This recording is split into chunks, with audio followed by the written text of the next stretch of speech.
Hi, my name is Leah, host of Take a Space podcast. Thank you so much for tuning in. Right before we get into the show, I would love to share with you one of the podcasts that I've been listening to Were recently. you traumatized as a child by watching Unsolved Mysteries? Do you like to judge facial hair? Guess what? We have a podcast for you. Can you believe it? It's called Perhaps It's You. And it is an unofficial Unsolved Mysteries rewatch podcast. We're your hosts. I'm Samantha. I'm Liz. We're two cool mystery ants, not really, watch an episode of Unsolved Mysteries each week. And tell you about it. We update you if any of the mysteries have been solved. We rate the episode on a scale of Robert Stacks. We can give episodes a possible 5 out of 5 Robert Stacks, although it rarely happens. Very rarely. We also complain about what everyone is wearing. And it doesn't really matter if you know anything about Unsolved Mysteries or not. You should tune in because it's the #1 podcast on iTunes. Yeah, you can find us on Google Play, Apple Podcasts, most podcast platforms. You can also check out our website, perhapsit'syou.com, or find us on the social medias at Perhaps It's You. Yep. And get out there and solve some mysteries. Yeah. This is Take Up Space podcast. I am your host, Leah, and I'm here with Everything Culture's Mr. D713. How are you? I am blessed. How about yourself? Thank you for having us on. So good. I'm excited that we actually got to connect and talk. I have been wanting to have you on since we met just a few weeks ago. And it's so funny because when you asked me to come on the Facebook Live to just talk, just how I talk, it's so funny. My dad was just like, "Are you sure you just met these people?" Like, it just feels so genuine, right? Yeah. So I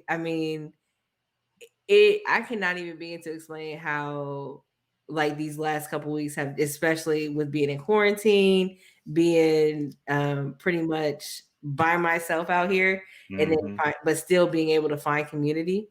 Right. That has been awesome. And so it feels good. Like, oh yes, it is like I don't have to try to be anything else other than me. And I think that's like the best part about it. So regardless of whether or not I listen to Outkast on a regular basis, or if I know who Zero is, or whatever the case may be. I didn't even think, do you know who Zero is? I do know who Zero. I don't know if you showed him to me in a lineup, I would not be able to pick him out, but I have heard his very, very slow music. Well, he come from Slab, Slow, Loud, and Banging, SUC, Screwed Up Click, Houston, Texas, part of Texas music, our culture. Yes. Heavily. Yeah. I don't listen to him so much anymore, and that's a topic for another day. Growing out of music. I think I'm getting to that point where I listen to some things I used to listen to before, and I'm like, yeah, my life is not my life anymore. No, I'm not doing that anymore. He's more of that. Oh, I think he's almost like I know some people are going to try to tear my head apart about hair. Some people are going to tear my head off for this, but some people are going to absolutely agree with me if they know what I'm talking about. He's kind of like a Texas DMX. Okay, because if you truly listen to DMX lyrics, he raps about some very morbid, depressive experiences in his life. Yeah, and the work that I've done, I was a social worker. Went to school for child development and psychology and industrial and organizational development. And then I was a caseworker for 2 years. I was a guardian ad litem for 3 years. And I served as a recruitment training retention manager for a nonprofit for 5 years after that, all, working within the social work field. So when I listen to this stuff now, I'm like, ooh, they are gone. These medications that people are taking, and they're doing drugs on top of this. That, this is not good. And they're talking about killing people. Did they kill someone? And like, this is something like, in being from Houston, he's not just rapping about it. He's actually living that stuff. When you see the stories on the news, or you hear through the grapevine, it was a fight and stuff like that, and he was a part of it.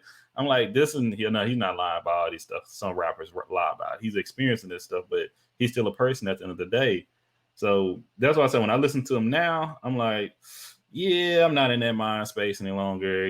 Some things you can avoid, and well, that's another thing. Once I got,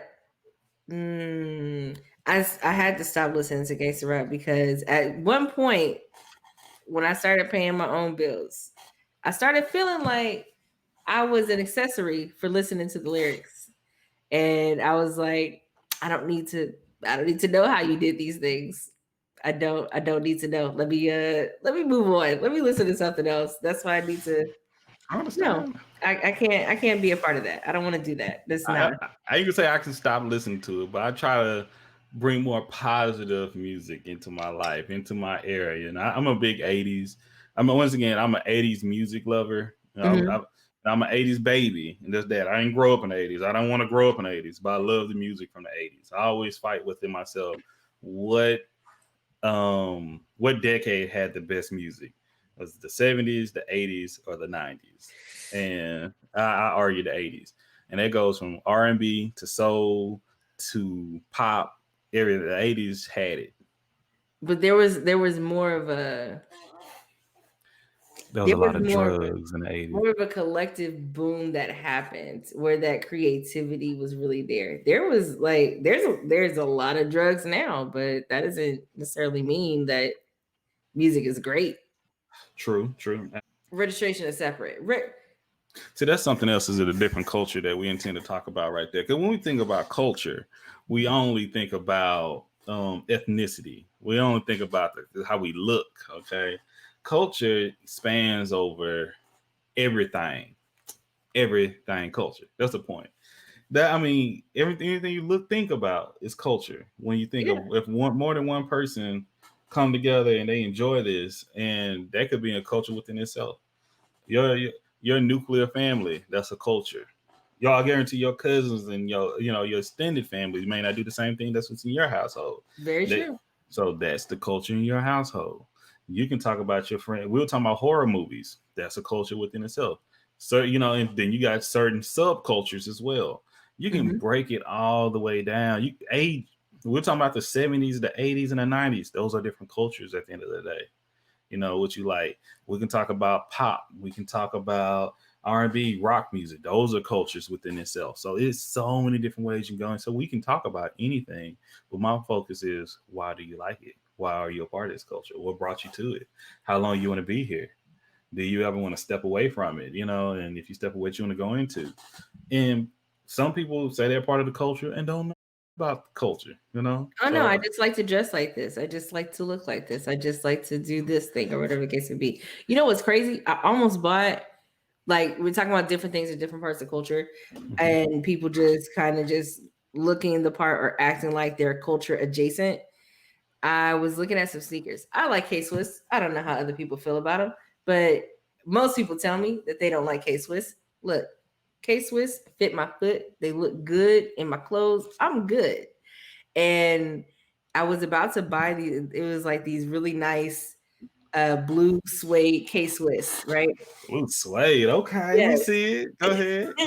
But then I stopped because it was like it said Hogwarts. Mind you, I've only seen the first Harry Potter movie. I'll say take it. Okay. I have no idea about any other part of the culture, and people are like so into this. So I like it gave me pause because I was just like, You about if to I wear these shoes, are people going to assume that I know what Ravenclaw is? yes. Say that right now. Yes, because you gonna be talked about in other cultures, but you're gonna be accepted into. You gonna have to start watching um Harry Harry Potter. I Potter. You're didn't gonna have to know. start. You're gonna have to I'm just start. like but the shoes are nice. They're like this. They're not quite electric blue, but they're suede with the white bottoms. I'm like, man, these are nice. But Yeah. I'm just like, I don't know if they'll see them as Ravenclaw because I'm just trying to figure out. It would be a cross between Nah, I'm who telling you, wears you gonna be K-Swiss and who watches Harry Potter to know you the gonna be somewhere in public, and you gonna be just minding your own business, and it gonna be 1 to 3 people gonna run up like, oh, like. And they're gonna do some. I don't. Once again, we use words like weird. I don't want to use weird because that's something maybe many people may know, but it could be dismissive to others. They're gonna do some things we've never seen before, but it's custom to that culture. Like right. put their finger up in the air and like you be like, what the hell is going on here? So they're gonna toss you a signal. Oh man, and Well, I'm I'm gonna just be saying. like, Like I and don't now even know. and then you may have a problem. you may have a problem there.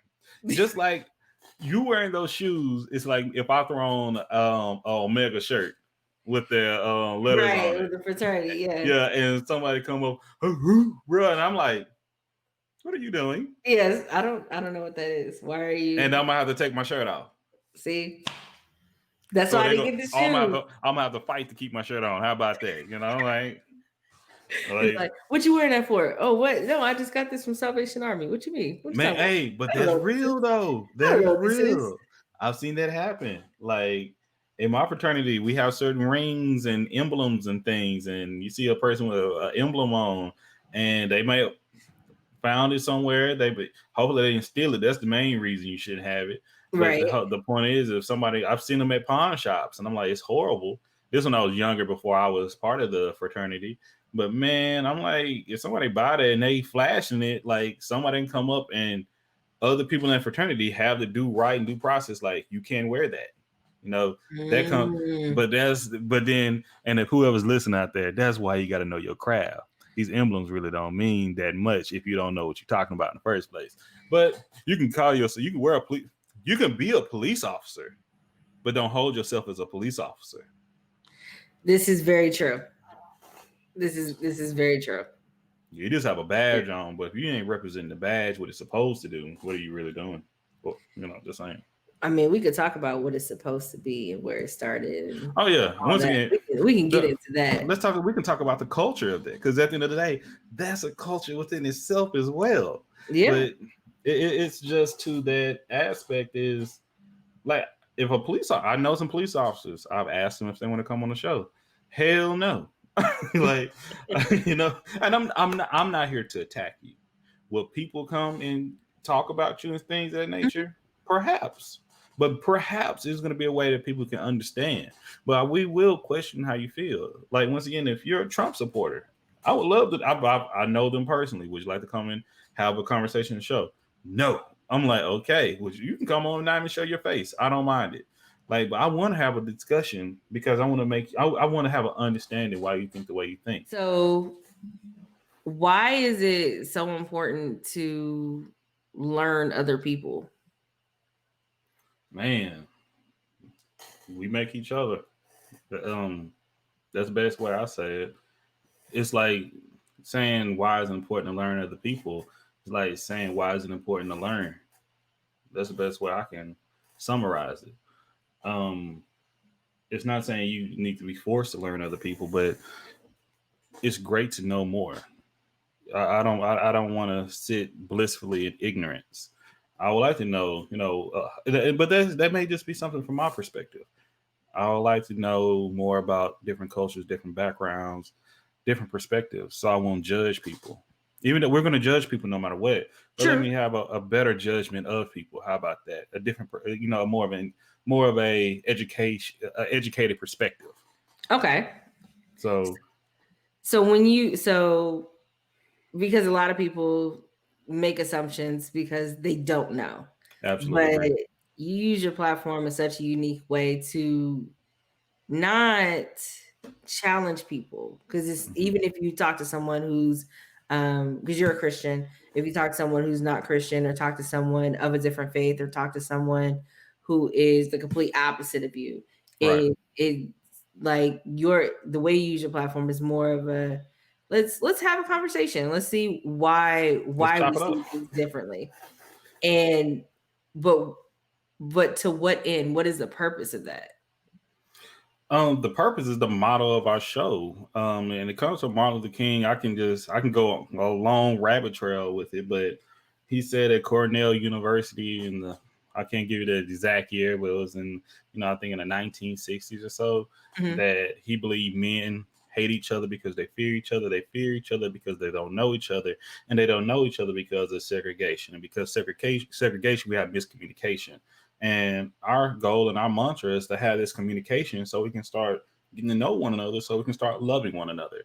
And I attended University of Houston, go Cougs, and I was in my junior year that I took a world religion class, and it changed my life. Coming from East Texas, very, I wouldn't say the opposite of diversity, in my opinion. It would be secluded, um, segregated to an extent. Like, and we'll talk about all that later. You know, we talk about it on our show quite a bit. Mhm. But coming there and I never went out for left, East Texas. My uncle, he was the choir director in the church every Sunday. He did his thing throughout the week, but he was at church. God was instilled in my household and in my life. And I remember he never told me, he told me the words, when you leave, he would like, get out, but find you a church home and remember who God is, remember who Jesus and what he did for you. And I said, absolutely. And when I'm glad he told me that, was some great advice. That shout out to Uncle Burrow. But I came to Houston, I was hit with a lot of different things, saw a lot of different things. But I found me a church home. First home was at New Life right off Cullen, if I'm not mistaken. It was Bethel. It was Bethel right off Cullen. But I was frequently visit Wheeler and other churches as well. But taking that world religion class, it gave me the point of view of looking at other things differently. And don't get me wrong, me being a Christian in the class, I felt ostracized. It was like everybody looked at me like I was a problem. And they were like, oh, literally the professor said, anybody here isn't a Christian, do not judge other people, do not do this, and blah, blah, blah, blah, blah. And I'm like, why you have a judgment? Disclaimer to just Christians? She did. Yeah, she did. She gave it to just Christians. She gave it to just Christians. And I was a little bit offended because when they did the head count around the class, it wasn't even that many people in this class. It was maybe 30 people. It was only 5 Christians and it was only 2 African-American Christians out of the class. And then I had to explain to them, it's a different being Christian and being black. You have, the black church and you have the white church here in America. Yeah. That's a change in culture right there. So I was able to visit different mosques, different temples, different, mosques, temples, cathedrals, you name it. I went to, and these are all just in Houston, but it was such a culture shock to me. And everybody wanted the same thing, is to love and have family and have growth and to celebrate their culture at the end of the day, their religion. Mm-hmm. From reading the Quran, I'm like, oh my gosh, it's like, I thought going to a Baptist church in the South, we did a lot. We did too much. Man, you go through some of these things and how they're so in order, how they read everything together, everybody there, and you can tell you the amen. Now I'm like, how do y'all keep up with each other? This is dedication, okay? Right. So, going to a mosque and how they separate the men and the women, you have to like take a little a bird bath, let's just call that, not a whole bath. But you gotta wash your feet, you get down, they pray, they bring on the rose. I'm like, but at the end of the day, they have burgers, they have food. Like, I'm like, y'all feed each other like this? I mean, it was like a huge festival. They're like, this is every Wednesday. I'm like, what? Okay, but if you just based off what the television is showing you and what your people are saying, they never experienced it before in their life. Right. You're cheating yourself. And I was in the kitchen today and it just like God spoke to me and it's like, don't believe the lies that you see on TV. And that goes across from everything. Yes. So that's what I'm saying. When I can bring somebody on a show and they can share their story, share their experience, that's A1 right there. That's coming from, and it's not just one person speaks for all, but we're trying to get to reach more people, reach more cultures, reach more different mindsets. And I mean, once again, you said my main thing is not to judge anyone. It's get to know you. Yeah. I'm not trying to steal your culture. I just want to get to know your culture so other people can get to know your culture. Okay. So, and then some people are like, well, people may try to exploit or assimilate. You're absolutely right, but they're going to do that the right way or the wrong way. Right. Might as well let them know how to do it. And exactly. So, but not only how to do it, but how to respect it. That's the thing about it. How to respect it, because when you're able to see them in a genuine light and see, it's like nobody's trying to bomb anyone, nobody's trying to hurt anyone, and we have good and bad apples. Well, I'm not gonna say nobody, because we do have good and bad apples on both sides. Absolutely do. But let's be clear and let's talk about it. Let's communicate. More we segregate, it's more we don't know. And it reverse everything Martin said. Right. Like, you segregate, you don't know, what are they doing over there? Are they talking about me?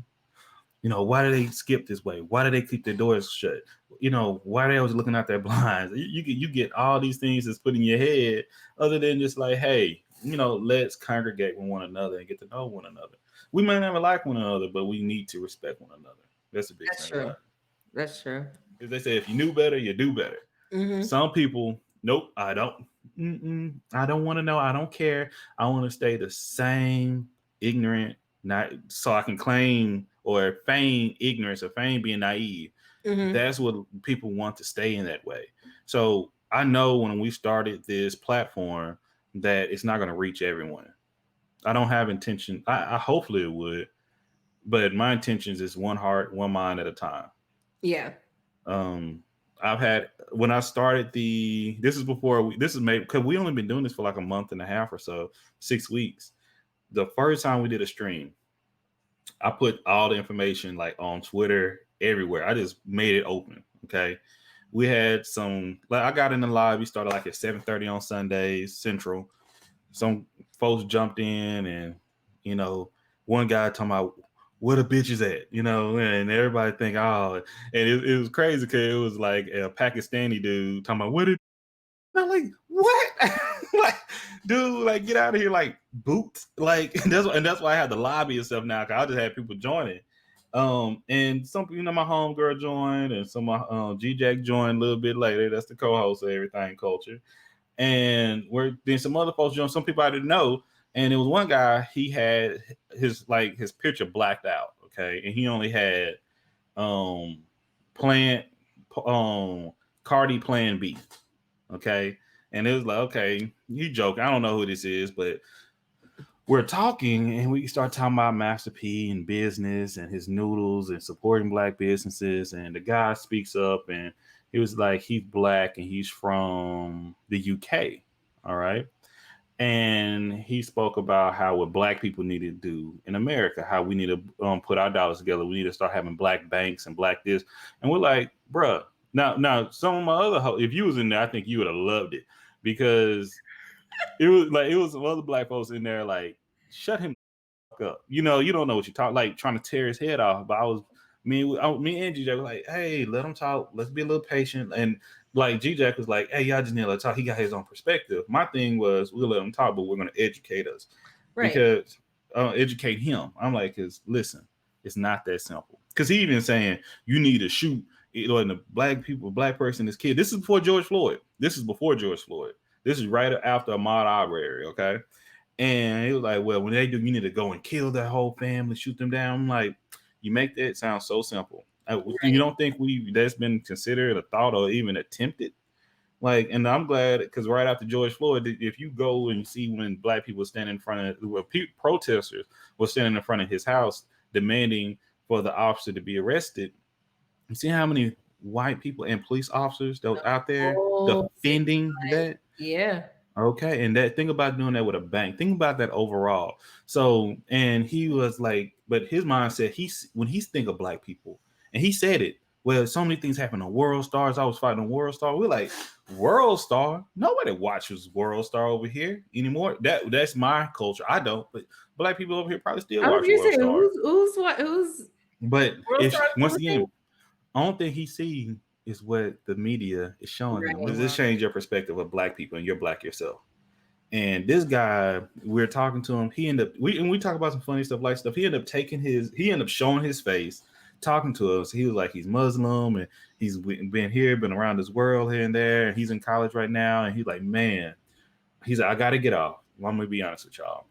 I came in here to troll y'all. And I was going to bounce. But man, I stayed in here. It's like 45 minutes I've been in here. Man, y'all changed my full perspective. I've already been in YouTube. I've subscribed and this, and that. And I'm like, man, I appreciate that, dog. You know, what, and keep it going. I mean, I turned someone we could have just, that was a change of heart right there. Right. A lot of times, these people are not on their own having these kind of thought processes. Absolutely not. These loops are going around in circles. So because his perspective has changed, he can go back to whomever he's connected to and have different kind of conversations. Right. And I think that coming to people with understanding and respect, or that being the intent to have the conversation, can disarm so many people who are already on the defense. Absolutely. Because we have there's this whole thing, and I've been talking about it for probably the last few months with so many different people about how Black people are not a monolith.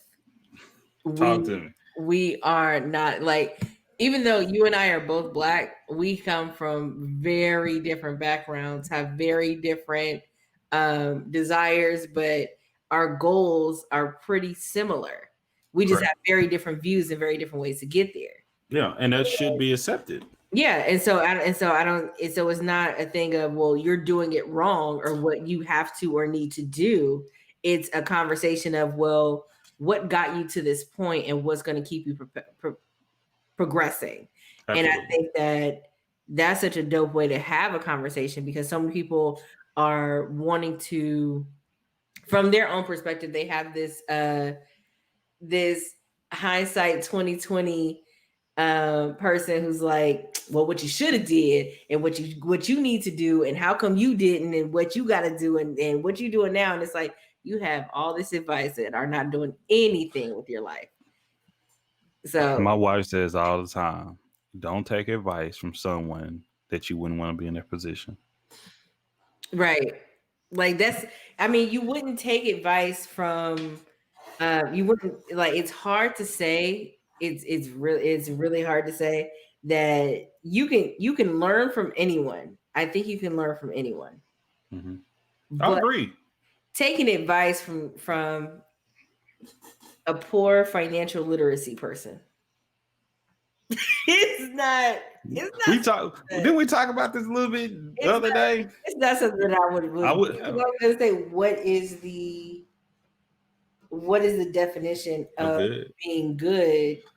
Because I think we talked about that a little bit before. But agreed. What is the definition of being good? Is it just good in certain circumstances, or is it that you do more good ethically than you do bad? And I think it's that balance. I think it's the balance. Okay. It's a scale. It's not how we should look at society in the first place, or in justice. It's we say that. Yeah, we do say that. I absolutely agree. In the spirit of, but I'm like, but the point is, it was okay, because nobody's going to be perfect. Okay. Right. And this how, like, when you have that problem, you have, something happen. If you spill the milk, what do? Think about it. Nobody, should you cry over it?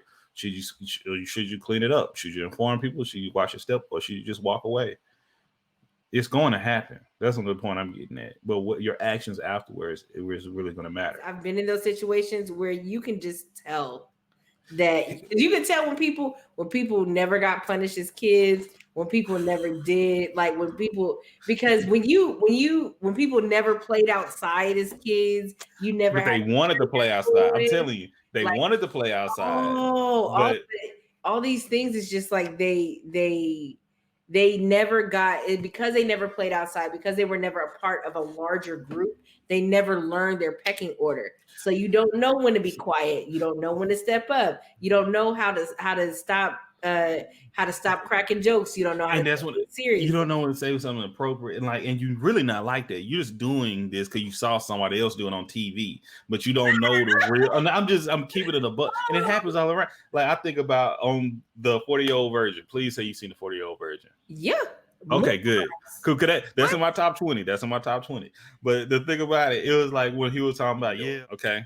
Like this is a story. Once again, if you hear it, I love you, man. But he always talk about women. He need a girl, this and that.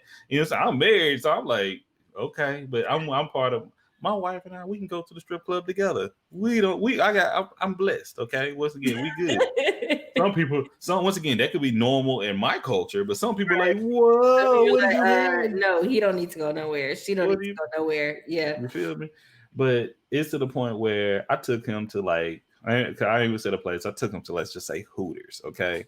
Okay. And he was so. It was with the rest of the guys. They're like, you want to kick it? You looking for one? Man, let's take you over here. And I genuinely meant like we go chop it up. This dude was so damn uncomfortable. He was like, hands in the lap. Oh my God, whatever they wearing, like this is. And I'm like, blood. What is your problem? And he like hit somebody else. Like it told Mr. D713 took me out to this place. Like I can't believe women was wearing that, and they were just like touching on each other and all this. And this wasn't a strip club. And this is like I'm like, dude, you talk all this, yeah. So this he hasn't been outside to know. Okay, but he talk all this misogynistic, but you really ain't that. You ain't that.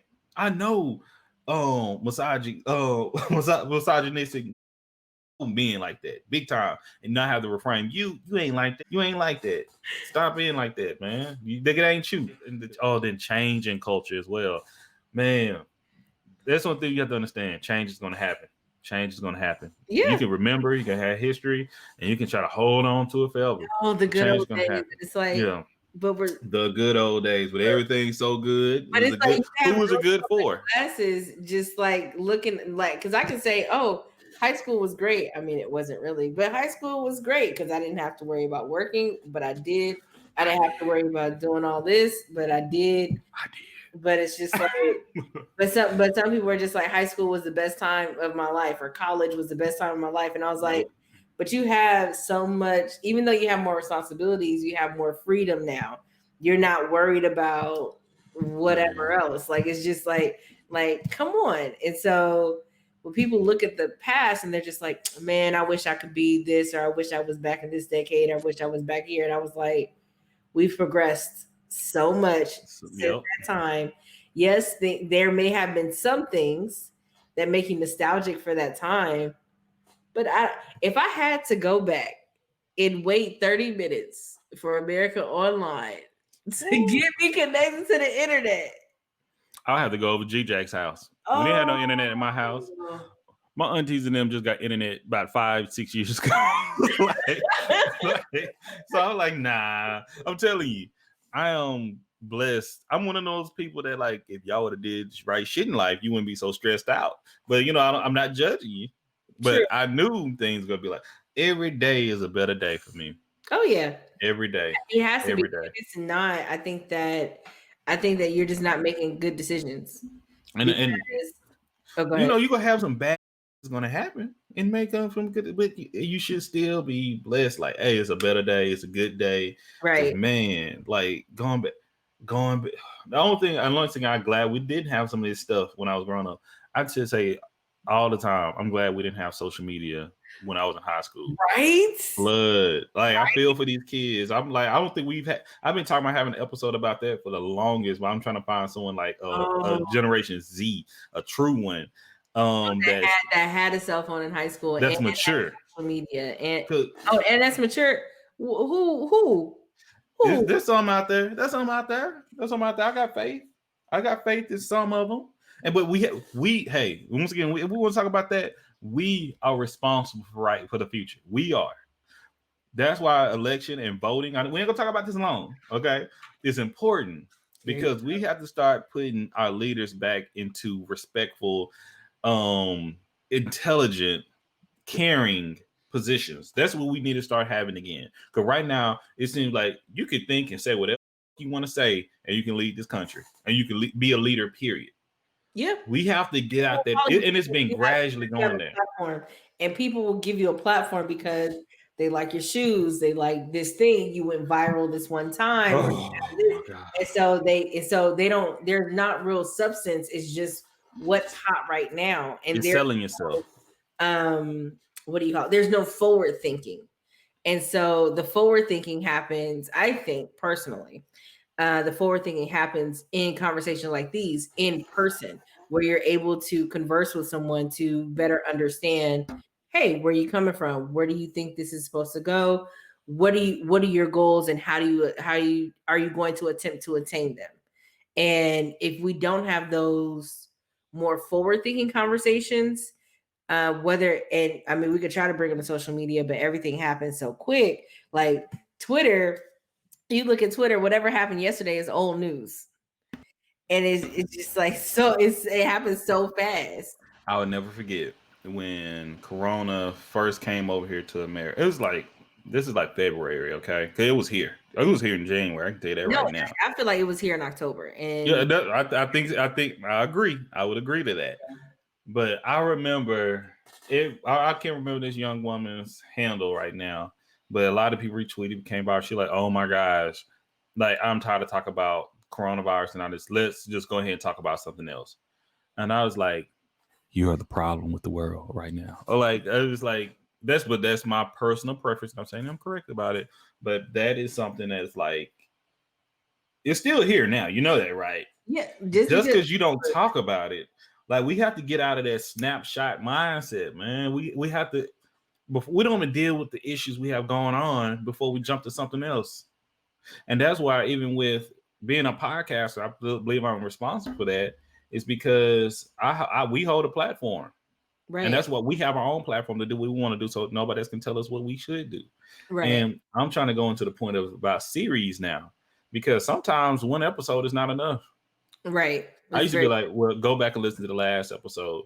But I think we span up maybe like once a month, one like every 2-3, talk about this right here. And we come back to it and try to get certain different people talk about this certain topic. I think it's to be important, but that's my platform. Because right now, everybody just want to talk about what's hot, what's happening now, what's happening this week. That's why I didn't want to be that kind of a podcaster. When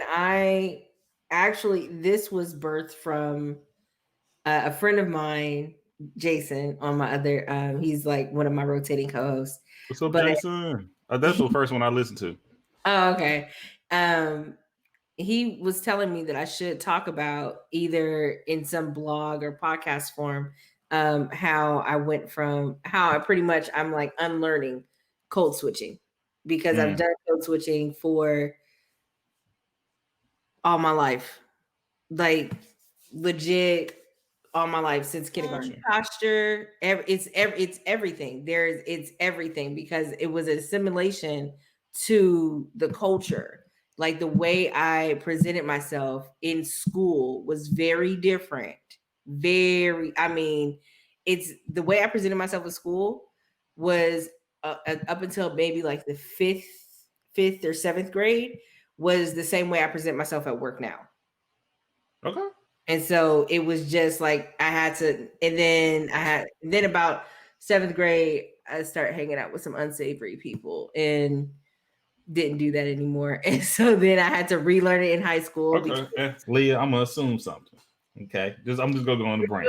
This is how we got to the outcast conversation, but go ahead. Yes, but okay. Have you ever been in a place where you go to customer service and someone chewing gum and popping their neck, or flipping their hair back and talking to a certain order, like, and not making eye contact? What would you consider that?